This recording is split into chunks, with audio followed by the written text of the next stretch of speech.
The paperwork called him a temporary assignment. That was the first thing Counselor Darev said when he saw Pip sitting at my feet in the processing gallery of the conclave arrivals hall.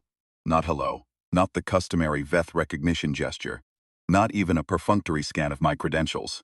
He read the manifest, found the line he was looking for, and said it out loud to the three subordinates standing behind him. The word temporary given just enough weight to communicate exactly what he thought of the arrangement. I didn't correct him then. There didn't seem to be much point. Pip, for his part, looked at Darev the way he looks at most things he has not yet decided about. Ears up, eyes steady, body entirely still except for one slow sweep of his tail across the pale composite floor. Not a wag exactly, more like a notation. My name is Nora Bench. I am a third-tier diplomatic liaison with the Terran Outreach Division, which sounds more impressive than it is.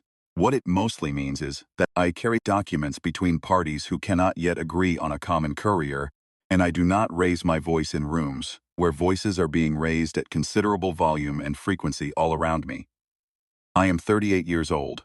I have been doing this work for 11 years.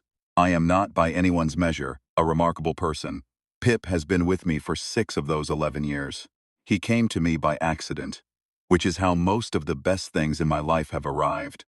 I had applied for a facilitation position on a mid-tier station out near the Veth relay network, and the posting included a note, buried in page 4 of the supplementary materials. The sort of note you only find if you are the kind of person who reads page 4 of supplementary materials. That handlers on the station were being offered the option to take over care of working dogs whose primary handlers had rotated out. The dogs were technically Terran Security Division assets, trained for search work and environmental assessment. One of them had been on station for 2 years, and was, according to the file, in excellent health, operationally current, temperamentally sound, pending reassignment. The file did not mention that the dog's previous handler had been his entire world, or that the handler's rotation out had been not a reassignment but a medical evacuation that ended with a funeral on a Station 6 transits away, and that nobody had told the dog directly, because nobody had known quite how. I found this out on my first morning in the kennel block, when the dog in question sat down in front of me, looked at my face for a long moment with those particular eyes of his. Dark, measuring, entirely without flattery, and then put his head down on my knee and did not move for 11 minutes. His name was already Pip. I didn't change it. That was 6 years ago. In those 6 years, Pip has been logged in the manifest of 4 different diplomatic postings as a temporary service animal, reassigned from previous handler pending formal reallocation. The Terran Outreach Division's administrative system has, apparently, never gotten around to completing the formal reallocation. I have never complained about this. Pip has, as far as I can tell, not noticed that he is officially pending anything. He is with me. As far as he is concerned, the paperwork is a secondary matter. I should say something about what I mean by that, because I think people hear "he is with me" and picture something uncomplicated. A pet, a companion in the casual sense. The warm, slightly demanding presence of an animal that has attached itself to a person and is content to follow that person through the hours of a day. That is part of it. That part is real, and I do not want to diminish it. There is something that happens when Pip settles his weight against my knee at the end of a long session, or when he puts his chin on my knee at the end of a difficult day, that is exactly as simple and sufficient as it sounds. I am not going to academize that into something other than what it is. It is a dog who is glad to be with me. And I am a person who is glad to be with him, and that gladness is mutual and uncomplicated, and has been one of the consistent facts of the last 6 years. But there is also the other thing. The first time I became seriously aware of the other thing, not suspicious of it, not cataloging it, just aware of it as a category of thing that was happening, was in the second posting, on a mid-tier station near the Erev Junction. It was not a tense posting. The work was routine facilitation between 2 commercial parties who disagreed about freight documentation protocols, is as unremarkable as it sounds. There was no particular danger in it, no particular weight of stakes. It was just work. On the 3rd day of that posting, Pip refused to go through a particular corridor. Not aggressively. He did not bark, did not pull the leash, did not perform any of the behaviors that a layperson might recognize as alarm.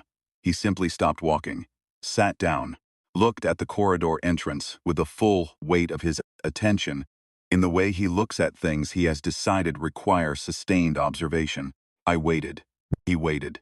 After about 90 seconds, he looked up at me, which I had not yet learned to read as clearly as I can now, and then looked back at the corridor.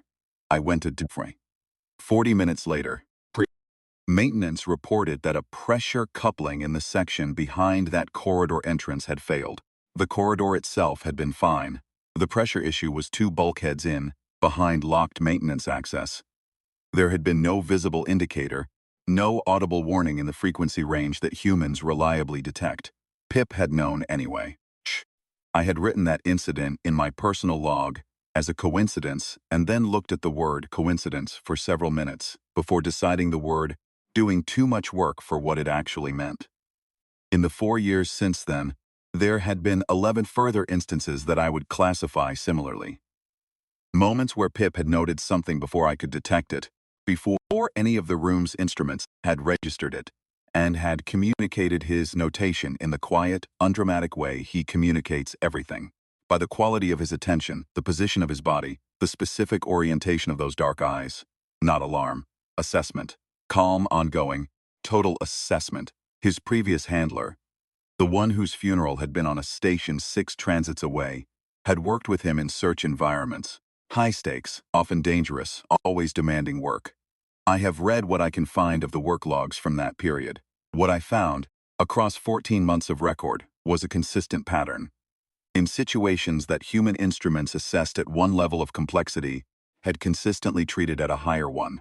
Not wrong, not producing false positives, just operating from a more complete picture than the instruments. The instruments had been good instruments. Pip was something else entirely. Terran Outreach Division's administrative system listed him as a companion animal, pending reallocation, temporary. Counselor Derev, however, cared about the paperwork. He made this clear approximately 4 minutes into our initial processing meeting in the Conclave Arrivals Hall, which is a large domed room on the first substratum of the Veth administrative complex at Veth Station. The room is designed to convey authority. High ceilings ribbed with structural arches in the blue-gray Veth architectural style. Surfaces polished to a low sheen. Lighting precisely calibrated to make visitors feel slightly smaller than they are. There are no chairs for visitors. The Veth stand for negotiations as a rule. The implication is that you will stand too. I stood. Pip sat beside my left leg and watched the room. There were 8 Veth in the hall when we entered, not counting Derev and his 3 subordinates. 4 of them were what I would call administrative staff. Lower-tier functionaries in the pale gray wrapping garments, the Veth wear for indoor work, moving between stations along the far wall with the efficient, overlapping movements of a well-trained team. The other 4 were security. You can tell Veth security by the secondary plating that runs along their upper thorax, and the particular way they hold their forward limbs, slightly away from their bodies, not braced for anything, just available. The security personnel had looked at Pip when we came in, not the way people usually look at him. The combination of mild interest and mild puzzlement that most non-Terrans produce when they see a medium-sized black and white dog with one slightly crooked ear and the particular focused attention of a border collie, watching everything in a room with no visible effort.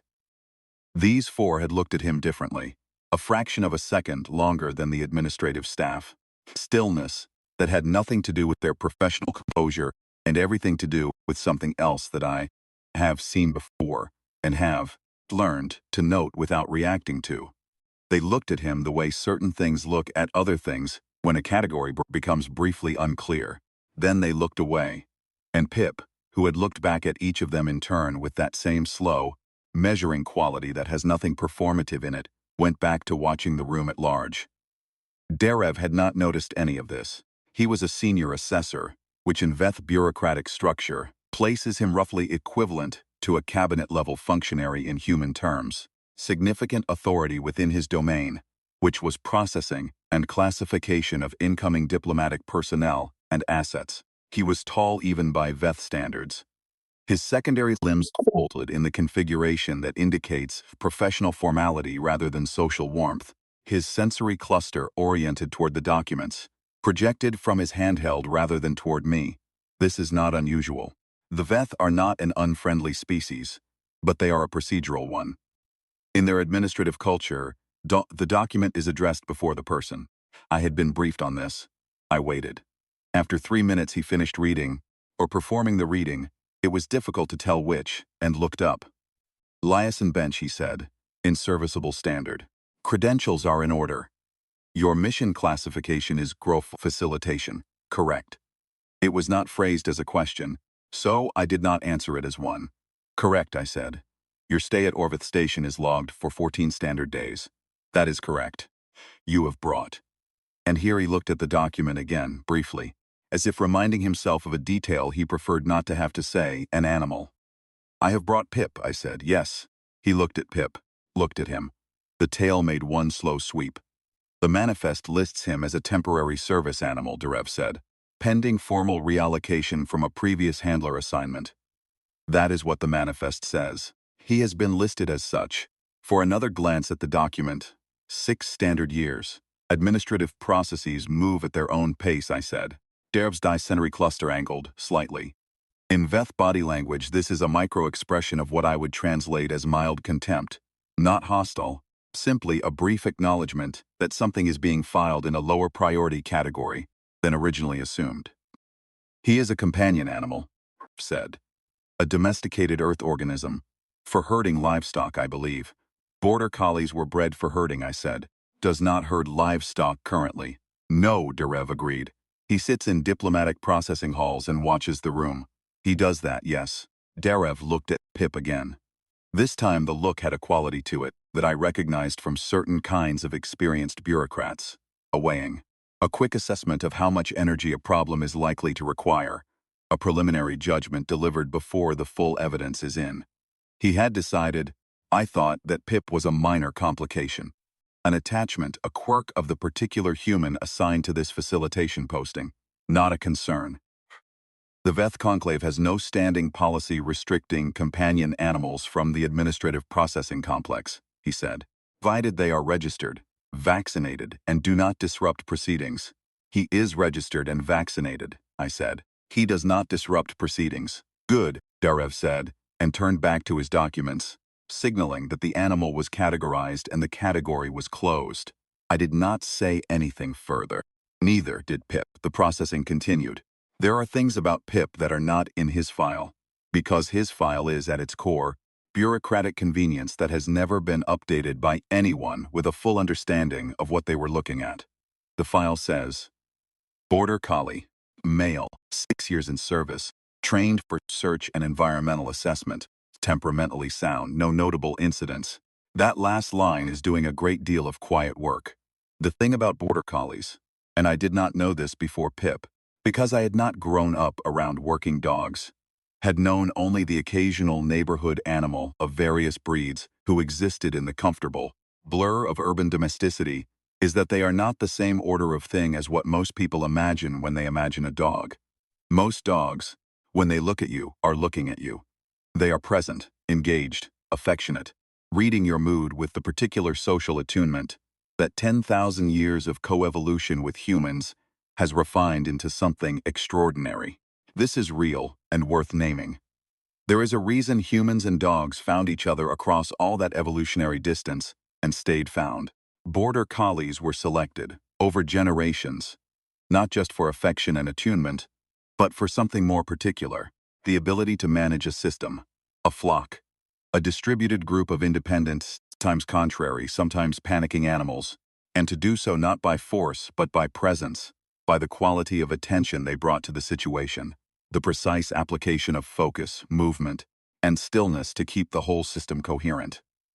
What this produces, if you do it long enough across enough generations, is an animal that does not simply experience its environment. It reads it, categorizes it, runs something that functions from the outside, indistinguishably from an ongoing assessment. Pip has been running that assessment on every room he has been in for 6 years. I noticed this slowly, and then all at once, the way you notice certain things. The first time was on a posting at a transit hub near the Raven corridor, in a meeting that had been described to me in advance as a low-stakes cargo facilitation briefing and turned out to be, within about 4 minutes of the opening statements, something considerably less low-stakes. I had been seated at the far end of a conference table. Pip had been beside me, which was normal. What was not normal was that approximately 30 seconds before the Raven trade delegate stood up and his chair and said something in Raven that even the translator declined to render literally, Pip had stood up, not braced, not growling, not doing anything that would read as aggression. He had simply risen to his feet beside me, oriented himself toward the delegate, and looked at him. The delegate had overturned the chair, and then he had stopped and looked at Pip and sat back down. The meeting had continued. The cargo dispute had been resolved, tediously and correctly, over the following 2 hours. Nobody commented on the moment. The translator had not noted it. I had written a 3-line observation in my personal log that night, and then sat looking at it for a while before, deciding it was probably coincidence. It wasn't coincidence, I know that now. Took 2 more postings and 1 situation in a corridor, outside a closed session briefing, that I am still not cleared to describe in detail, for I stopped using the word coincidence and started using the word Pip instead. The processing meeting at Veth station concluded at the standard time. Darev handed me a credentials chip, confirmed my accommodation assignment, reminded me of the schedule for the first facilitation session in 3 days, and dismissed me with the Veth formal close. A brief angling of the sensory cluster that indicates the interaction is concluded, and both parties are free to return to their other obligations. As I turned to go, one of the security personnel near the far wall, the one I had noticed earlier, the one who had held his gaze on Pip the longest, made a slight movement, not toward us. Just a shift of weight, a brief reorientation of attention. I do not think Darev saw it. Pip had already looked at him, and then looked away, which I had come to understand as a specific kind of notation that says, assessed. No action required. We left the hall and walked to the accommodation block. The first facilitation session was 3 days away. In those 3 days, Veth station did the thing that stations do. It continued to exist. In its dense, layered way, with its thousands of inhabitants moving through their particular routines, its cargo manifests and duty rosters, and shift changes, and the ambient hum of a place that does not stop when any individual part of it stops. I walked Pip in the permitted exercise corridors in the morning. I reviewed my briefing materials. I ate at the station commissary, served 17 varieties of protein, and 5 things that could, with goodwill, be called vegetables. And none of them were anything I would have chosen on Earth. But all of them were adequate. On the second day, a junior Veth functionary named Esiv came to find me. She was young by Veth standards. I estimated perhaps a decade into her adult administrative career, which would make her roughly equivalent to someone in their early 30s in human terms. She had the careful, slightly over-choreographed quality of manner that young Veth professionals develop when they are still calibrating how much of their actual opinion is appropriate to express. She found me in the exercise corridor, Pip trotting at my side in the loose, efficient way he moves when he is not on active watch, which is not the same as relaxed. It is more like a professional choosing not to invoice every observation. "Liaison bench," she said. "I apologize for the informal approach. I work under Assessor Darev's office. My name is Esiv." "Hello, Esiv," I said. Pip looked at her, did one slow sweep of his tail, and went back to his trot. She watched this. "Your dog," she said. "Pip," I confirmed. "He is a border collie." "He is." She was quiet for a moment. There was something she wanted to say and was deciding how to say it. "My understanding of Earth companion animals is limited," she said eventually. "I have read the standard reference materials. They indicate that border collies are working animals, primarily used in agricultural contexts, with above-average trainability and what the materials describe as a strong herding instinct." "That is accurate," I said. "The materials do not note," she said carefully, "that they tend to look at things the way Pip looks at things." I considered this. "No," I said. "They generally don't note that." She looked at Pip again. He had not broken his trot. "In our classification system," she said, "PEX-level companion organisms are logged under a specific tier. It requires a formal assessment process, generally initiated when an organism demonstrates indicators of high-order environmental processing capability, sustained threat evaluation, tactical decision-making in social contexts. I am familiar with the classification, I said. It's a Veth internal system. Yes, she said. Counselor Darev classified Pip as a non-assessed companion animal in the processing paperwork this morning. He did. I wanted to ask, she said, still in that careful, calibrated tone, whether you anticipated any difficulty with that classification. I thought about the security officer in the arrivals hall. The way he had looked at Pip. The way Pip had looked back, noted and moved on. I don't anticipate difficulty, I said. Pip is in the manifest. The credentials are in order. We're here for 14 days. Esiv was quiet for another moment. The facilitation session in 3 days, she said. Counselor Darev will be present as the conclave's senior observing assessor. I know. He has, she said, with the delicacy of someone navigating something they cannot quite name directly, certain views about the relative classification of Terran diplomatic assets. I imagine he has views about most things, I said. A very slight adjustment of her sensory cluster. Something that in a human I would have read as wry acknowledgement. He does, she said. Then, the session goes smoothly. She left. Pip watched her go, one ear angled back, one forward. What do you think? I said to him. He looked at me with those dark, completely undeceptive eyes. Then he went back to his trot. I chose to take that as a positive indicator. The facilitation session was about territorial access rights along the Veth relay network. Specifically, questions of whether a consortium of Terran commercial carriers had the right to establish a secondary routing hub within Veth administrated transit space and on what terms and subject to what oversight. This is exactly as tedious as it sounds, and also exactly as important, because the Veth corridor handles roughly a third of Earth's long-range commercial supply traffic, and the terms of our access to it had been in provisional status for 18 months, which is a long time for something to be provisional, when the things moving through the corridor include food, medicine, and the spare parts for several categories of equipment that nothing works without. I was not a decision-maker in the session. My role was facilitation. I held the documents, managed the translation protocols, flagged procedural inconsistencies, and kept the pace of the discussion from either stalling completely or accelerating past the point where anything being agreed to would hold. It is not glamorous work. It requires a high tolerance for repetition and a low need for credit, both of which I have managed to develop over 11 years of practice. The session room was on the third level of the conclave administrative complex, larger than the processing hall, with an actual table this time, low and wide in the Veth style, seating equivalents arranged for both human and Veth attendees. Veth seating is not the same as human seating. They have a preferred posture for extended negotiations that is roughly analogous to a supported lean, and their furniture is designed accordingly. The human chairs were standard issue, provided as a practical accommodation. Without particular elegance, I sat. Pip settled at my feet, which was his standard position during sessions. Close enough that I could reach him without moving, oriented outward from under the table edge, so that he could see the room. He had done this at every session I had attended in the past 6 years, in 11 different diplomatic contexts, and nobody had ever found it worth commenting on during the session itself, which I took as evidence that it reads as unremarkable.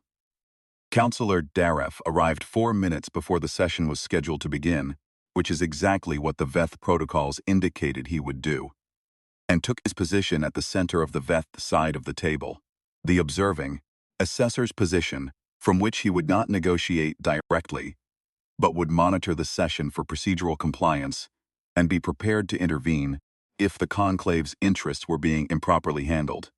He had 2 subordinates with him. Neither of them was Esiv. There were 6 people on the Terran side of the table. Myself, the 2 commercial carrier representatives, a technical consultant, and 2 other divisional liaisons, whose roles were more specific than mine, and whose names I will omit from this account for the usual reasons. On the Veth side, 2 senior negotiators, 1 documentation specialist, and Darev's 2 subordinates, plus Darev himself. He looked at Pip when he sat down, just once. The same brief assessment as before, categorized closed, the session opened. Translations ran through the standard protocols. The Terran carrier representatives presented their initial position, which I had reviewed and found coherent, if slightly optimistic. The Veth negotiators received it, confirmed receipt for the record, and began their own opening position, which I had also reviewed a summary of, and found, as expected, considerably more restrictive in its terms. This is how it goes. The gap between initial positions is the entire conversation. You are simply finding, across hours or sometimes days, the version of the terms that both sides can honestly say they did not lose. Good facilitation makes that process faster and less miserable. It does not make it unnecessary. The first 2 hours were procedural, definitions established, scope of the proposal confirmed. Technical consultant had 3 clarifying questions that required translation, and 1 follow-up that required a pause while documentation was located. Pip stayed under the table and watched the room without moving. The Veth documentation specialist, who sat closest to my side of the table, had glanced at him twice during the first hour, briefly, professionally, not making anything of it. At the 2-hour mark, the session moved into its first substantive exchange, which is when things tend to either clarify or complicate.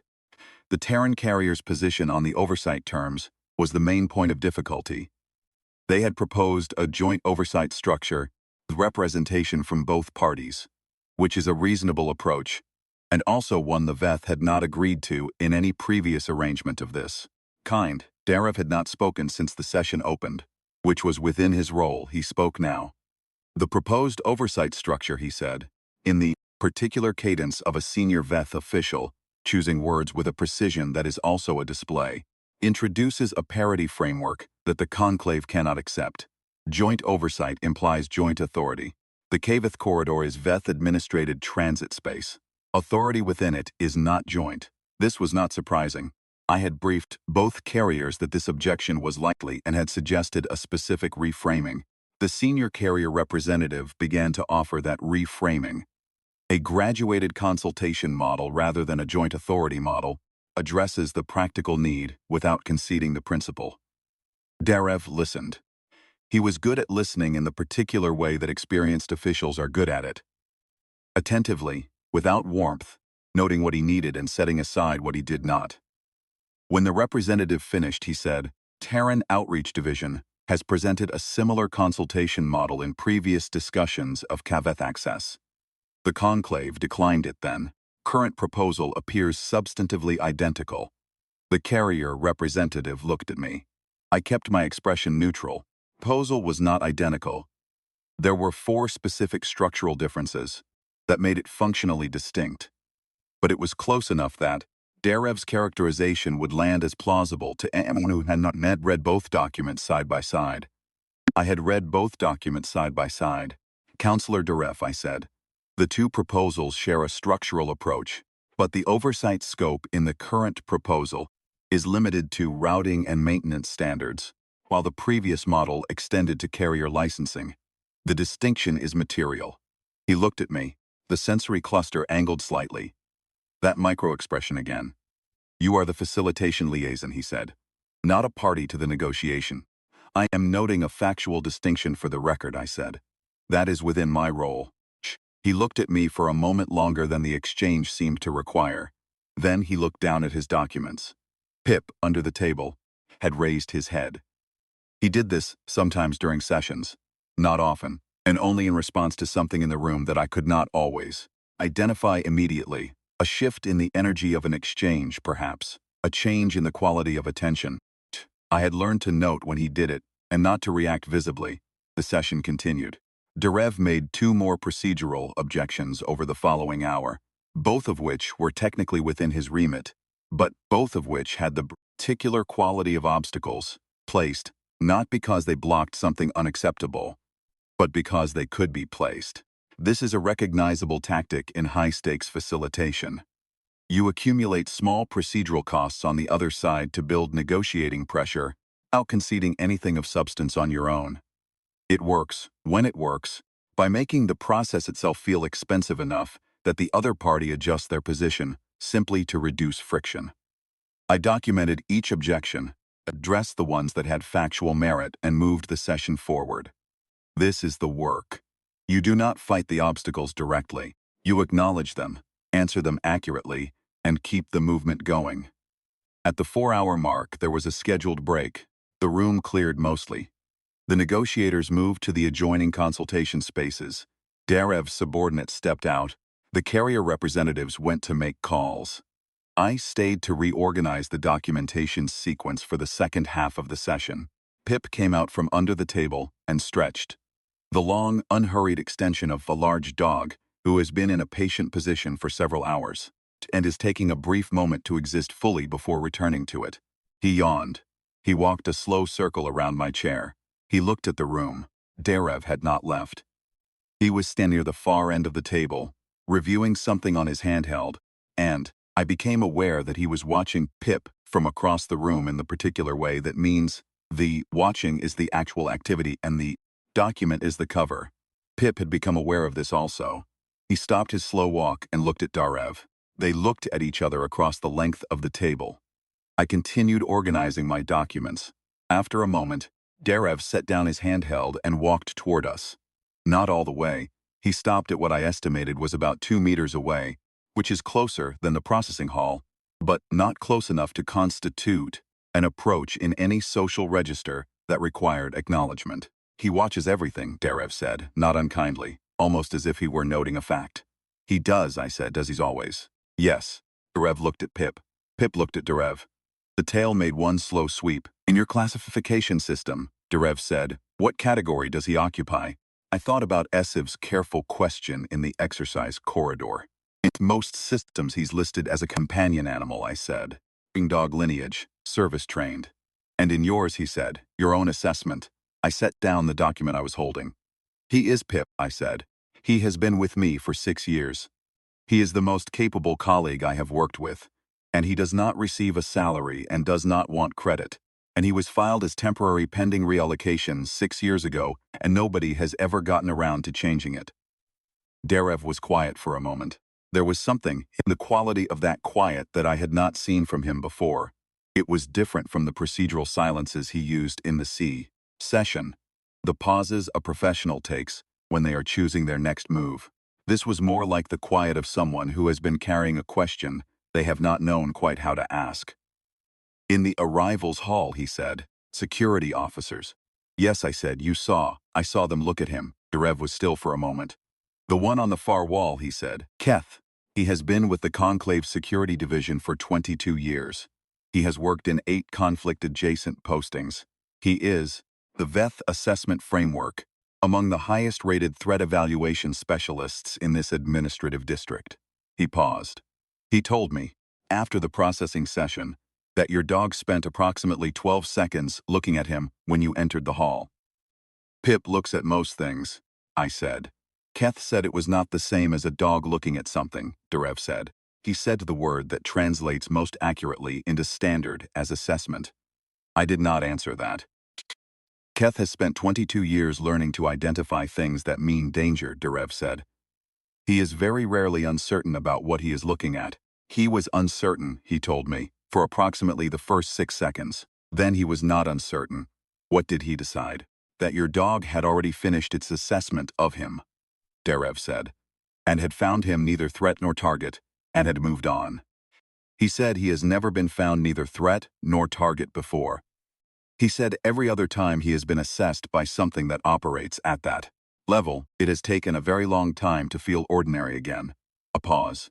He said he felt ordinary again within about 30 seconds, because your dog appeared to have no further interest in him. Pip was sitting between us, looking at the far wall with the mild, comprehensive attention he brings to empty spaces. There was nothing on the far wall. There did not need to be. He is not dangerous, I said, to Veth. Not to anyone in this building. I know, Darev said. That is the part that is difficult to categorize. I thought I understood what he meant. The Veth classification system, the one Essiv had described, the one applied to high-order companion organisms, was built around demonstrated threat capacity. The tier existed because the Conclave had, over its long institutional history, encountered things that were dangerous and had needed a way to mark them. The system was oriented toward danger as the primary indicator of significance. It had no good tier for something that was apex in every structural sense, and simply chose, without drama, not to be dangerous to you. He watches everything, I said again. He assesses continuously. He has a complete picture of every room he enters at all times, and then he makes decisions about what that picture requires from him. I looked at Pip. He has decided that you do not require anything from him. That is not nothing. That is in fact the specific best outcome. Darev looked at Pip for another moment. There was something in his expression now, in the subtle arrangements of his sensory cluster and his secondary limbs, that I recognized from certain kinds of experienced officials. The particular recalibration that happens when a category turns out to be insufficient and a new one has to be built from scratch. The assessment was thorough, he said quietly. Not quite to me. I know. It has never been applied to an earth animal. I imagine not, I said. He looked at Pip for another moment. There was something in the quality of his attention now that was different from what I had seen in the processing hall or in the session. Less procedural, more like what I would have called, in a human, honest uncertainty, the expression of someone who has organized their understanding of a situation one way and is now standing next to evidence that the organization was incomplete. He was listed as temporary, Darev said, quieter than before. He was, I said, for 6 years. Yes, and in those 6 years, what has he actually been? I looked at Pip. Pip had stopped looking at Darev and was now looking at me. That particular quality of attention, present, complete, without agenda. Exactly what he wanted to be, I said. The break ended. The session reconvened. The second half moved differently from the first. Darev made no further procedural objections. He did not capitulate on anything. That is not what I am saying. The conclave's position on the oversight terms did not shift substantially, and the session ended without a final agreement, which was expected. These things take more than one session. The shape of the disagreement became cleaner, which is the necessary precondition for the agreement that will eventually exist. Technical consultant identified a structural accommodation on the routing standards that both sides found workable as a starting point for the Chile. Next session, the documentation specialist confirmed the record. The translations were verified. At the close, Darev gave the formal Veth acknowledgement to the room, the standard protocol, and then, before he left, he stopped. He was looking at Pip again. Pip had come out from under the table during the final procedures and was sitting at my left side, ears up, watching the room as people gathered their materials and began to file out. Ordinary, unbothered, doing the thing he had been doing for 6 years in rooms like this one. Darev said something that was not in standard. It was Veth, one of the more formal registers, and the automatic translation in my ear rendered it, somewhat approximately, the way translations render things that were not meant for translation. What it came back as, in the dry, slightly flattened tone of a machine doing its best, was, the assessment was thorough. Then he left. The carrier representatives were already talking through next steps. The other liaisons were packing materials. I stayed where I was for a moment and looked at Pip. He looked back at me. Then he yawned, the full, unself-conscious production of a border collie who has spent 4 hours in a professional posture and has decided that the professional portion of the day is complete. He stretched his front legs out, let his chest drop briefly, and came back up. He looked at my bag. He looked at me. The meaning of this is clear. In the vocabulary we have developed over 6 years. We are done here. He would like to walk. He would, given the opportunity, also like his dinner. All right, I said. We left the session room and walked out into the corridor. The station hummed around us in the way stations hum. That background frequency of life support systems and transit schedules. And several thousand people going about their day in the contained and pressurized world that they have made for themselves, out here in the dark between things, trotted at my side, ears up, eyes moving across the corridor with the same unhurried, total attention, noting what was in the space, filing it. We passed a junction where 3 Veth administrative staff were talking in a cluster near the wall. They stopped when they saw us. Not dramatically, not the full-body stop of someone encountering something alarming. More like a brief interruption in their rhythm. A moment where the automatic processing of the background paused, because something in the foreground had registered at a different level than expected. Pip glanced at them. 3 slow seconds. His tail moved once. Then he looked forward again and kept trotting. The 3 Veth watched us until we turned the corner. I had been thinking about what Essif had said in the exercise corridor, about the Veth classification tier, about what it required, a formal assessment process, initiated when an organism demonstrated indicators of high-order environmental processing capability, sustained threat evaluation, tactical decision-making in social contexts. I had been thinking about whether Pip knew, in whatever way Pip knows things, that there were people in rooms who were trying to figure out what category to put him in. I did not think he cared. This is not a deficiency on his part. It is, I have come to understand, precisely the point. There is a version of Pip that I could describe that would make him sound like a weapon. I have been careful, in this account, not to write that version, because that version is incomplete in a way that matters. He is not a weapon. He is not a security asset. He is not a deterrent that I carry in the way a diplomatic envoy might carry a threat in their briefcase, to be displayed when the situation requires. He is a dog who chose me in a kennel block 6 years ago and has been choosing me every day since. The choosing is the thing. The Veth classification system, the one Essif described, is built around capability, around what an organism can do, what threat it represents, category of power it occupies. It is a reasonable system, built by reasonable people for reasonable purposes, but it measures the wrong dimension when it gets to Pip. Pip's capability is real. I am not going to pretend, in the name of modesty, that what happened in that arrivals hall, when the 4 security officers looked at him, was a simple thing. It was not a simple thing. Whatever Keth, the 22-year veteran, the highest-rated threat evaluation specialist in the administrative district, registered in those 12 seconds, it was not a dog being looked at and looked back at. It was a recognition event. The kind that goes one direction and does not go back. But the capability is in service of the choosing. It was always in service of the choosing. He runs his assessment on every room because he is responsible for knowing what the room contains. He is responsible for knowing this because I am in the room. That is the logic. And it is the entirety of the logic. And it is as simple and complete as his weight against my knee at the end of a long session. He is not temporary. He was never pending anything. He arrived and he decided, and that decision has been operating continuously, in every room, at full capacity, every day since. Paperwork says what the paperwork says. I have stopped expecting the paperwork to catch up. The thing about Pip, the thing that 6 years has clarified for me, slowly and then all at once, is that he was never waiting to be classified. He was never temporary in the way the paperwork meant it. He arrived in a kennel block on a transit hub, sat down in front of me, at my face for 11 minutes, and made a decision. That decision has not been revisited. The Terran Outreach Division's administrative system can list him as pending reallocation for another 6 years if it likes. The manifest can say what the manifest says. Pip knows what he is. He has known, I think, since that first morning in the kennel. Not in words, not in anything that functions the way words function. In the other way, the one that comes before words and is not diminished by their absence. He looked at Darev across the break room and let Darev look back, and did not perform anything for him and did not flinch from him.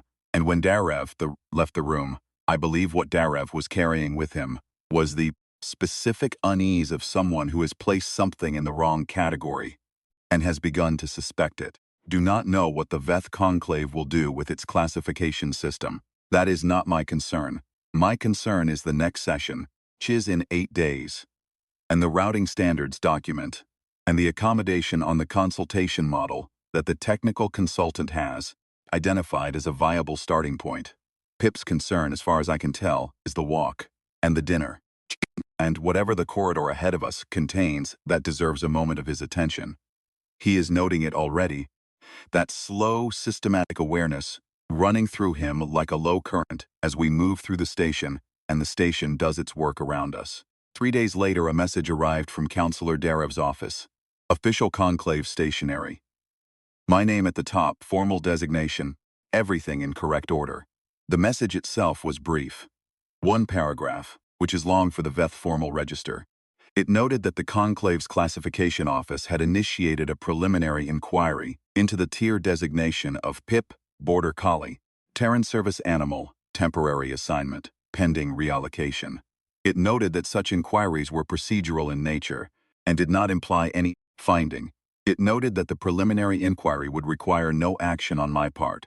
At the bottom, below the official close, was a single additional line, not in the formal register.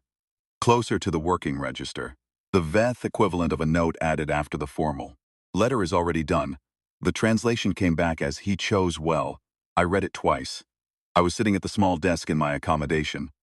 The morning light of the station's day cycle coming through the narrow viewport. Pip was asleep on the floor beside me, turned on his side, paw loosely flexed, doing the very small breathing of a dog in deep sleep. I set down the message. I looked at him for a while. "Hey," I said, quietly. "You chose well too." He did not wake up. The breathing continued. Small and even, I filed the message, opened the routing standards document, and went back to work. 12 days later, we flew home. Pip slept most of the transit. The way he always sleeps on long routes, uncomplicated, completely without apparent concern for altitude or transit, or the specifics of where we in the dark between things. At one point, somewhere in the middle hours of the journey, he sighed in his sleep. One long, slow release, and then settled deeper. The manifest, when I filed the post-mission paperwork, still listed him as a temporary service animal, pending formal reallocation. I filed it as I found it. The administrative process moves at its own pace. Pip, I think, would have no objection to that. He has never been temporary in any way that mattered. He has never been pending anything. He has simply been here, will be, for as long as he decides.